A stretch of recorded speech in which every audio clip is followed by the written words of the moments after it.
Озанның ислам динін кабул итүгә 1000 ел исемендәге мәдрәсә. Биредә иле намазы алдыннан озан тавышы яңгырый. Бу җаваплы эшне малайлар арасында үткәрелүче татар озаны конкурсының гран-при иясе Рөстәм Хөсәйновка тапшырганнар. Аңа 13 яшь, мәчеткә кечкенә чагыннан ук йөри.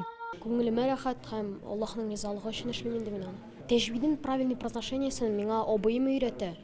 Ләкин менә мелодикасын, мәкамын, тембрларын, бөтен матурлыкларын әнием өйрәтә. Балалар арасында озан укучылар бәйгесе 4нче тапкыр үтә. Аны Рухи моң иҗат берләшмәсе Татарстан мөфтияте белән берлектә оештырган. Озанның аһәңле әйтелешенә, матур яңгырашлы булуына, татар мәкаме белән укылуына игътибар итәләр. Озан бит ул урамнарда ишетә торган ягымлы аваз булырга тиеш. Ягымлы.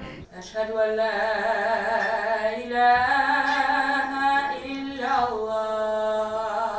14 яшькә кадәрге малайлар берсен-берсе уздырып озан әйтә. Конкурсның финалына кадәр алар белән остазлар шөгыльләнгән. Тәҗвид, иҗек ызынлыгы кагыйдәләрен үзләштерәләр, гарәп хәрефләрен дөрес әйтергә өйрәнгәннәр. Шуннан соң имтихан тоталар.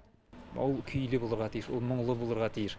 Бигрәк тә без басым ясыйбыз татар мәкаменә, чөнки безнең озан, Казанда яңгыраучы Татарстан мәчетләрендә яңгырый торган озан ул татар мәкаме белән аерылып торырга тиеш. Конкурсның җиңүчесе Питрәч районыннан Кәрим Габделлатыйпов велосипедлы булды. Тик мондый бәйгеләрдә бүләккә караганда тәҗрибә туплау мөһимрәк ди.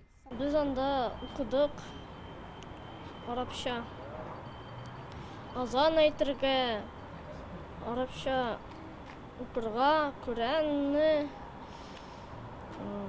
алфавитларны өйрәндек. Традиция киреп бара торган әйбер, менә шу балаларны бергә җыеп, аларның азаннарын тыңлап, бәйрәм ясау. Республикана түгел, монда хәтта шит төбәкләреннән килделәр. Самар өлкәсеннән дә азаннарын җибәрделәр. Бәйгедә иң кечкенә катнашучыга 2 яшь. Киләсе елга сабыйлар арасында да Коръән укучылар конкурсын уздырырга планлаштыралар. Әшһәдү ан ла илаһа илляллаһ. Инзилә Хөсәйнова, Ләйсән Сәетова, Яңа гасыр каналы.